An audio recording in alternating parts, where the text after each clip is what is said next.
It's such an honor and a privilege to have Stanley Epstein, a dear patient and family member and friend. And Stanley, your father was actually born in the Mere. My father was born in Meer in 1897. He was the second youngest of seven brothers, and he had a sister as well.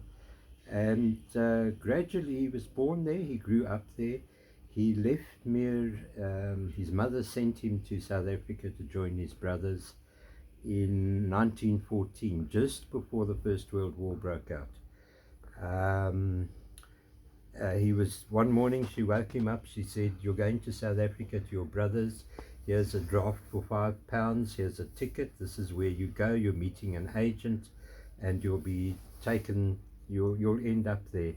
But he grew up. He was 17 when he left Meer, and that's where his basic foundation was. That's where he lived. That was his whole life. He spent his life wanting to go back where to Russia, to White Russia, to Mir, because he said that was the best place out. Nothing was like that. But it was a different world then. When he died, travel didn't exist like it exists today. It was. And he brought his parents out as well. And the parents came out. Well, the brothers in South Africa all got together. They brought them out after the Russian Revolution. That was in 1923. His mother and his father, they lived in Jeppe in Johannesburg, next to the Jeppe shul. My grandmother died in late 1939. My grandfather died in 1940. I never knew them. I was born a bit later than that. And your father's brother studied in the Mere. And the younger brother went to the Mir Yeshiva. He was the sort of baby, and he was the only one there from 1914. He was the only child left to 1923, so that was sort of 9 years. And when they came to South Africa, which shul did your father go to? Well, my father, when he got to South Africa, he joined his older brother, who had a farm near Standerton. So he spent a couple of years in the country as a farmer. The language of South Africa that he first learned was Afrikaans. English was an unknown language. When he got to Johannesburg in the 20s, and he went into the Jeppe Street post office, they wouldn't serve him because he couldn't speak English. Amazing. So it just shows he was, in a way, one of those Boere Jode that you hear about, because that was the language. South Africa was where you spoke Afrikaans, and that's the language he spoke. And did your father often speak about the Mere? He spoke about it. You had to pull it out of him, because a lot of his family, the uncles and aunts, they perished in the Holocaust when the Germans arrived, and he didn't want to talk very much about it.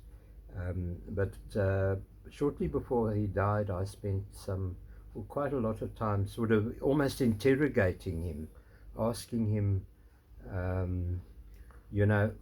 what did he do, where did he go, what was life like, and about his journey. And bits and pieces came out, but there were no pictures, there was nothing like that. The rest sort of came afterwards from my own research and so on.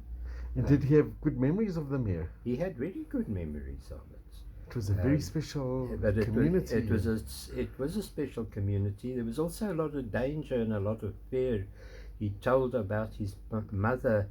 They had a cellar which was sort of concealed, and to make sure that you couldn't see where the trapdoor was in the floor, the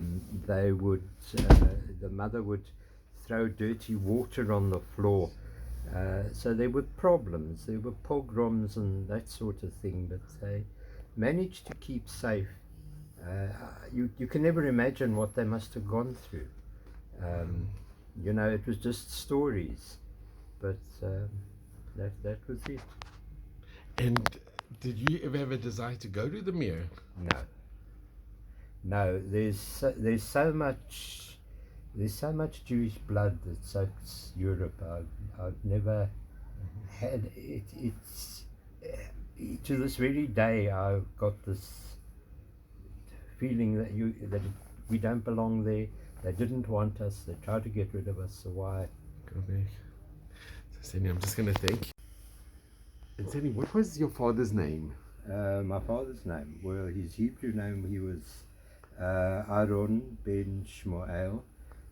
But interestingly enough, his father wasn't.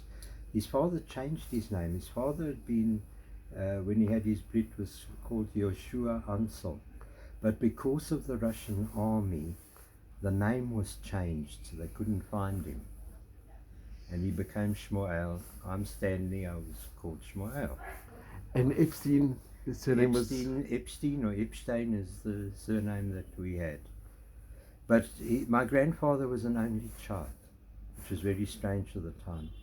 So there were no uncles and there were no aunts. There was nothing. It was on my grandmother's side that there was a much larger family. She had the sort of unlikely name of Kazimierski. Apparently it's a suburb of Warsaw, and the people who came from that suburb were called Kazimierski. And how long were your parents married for?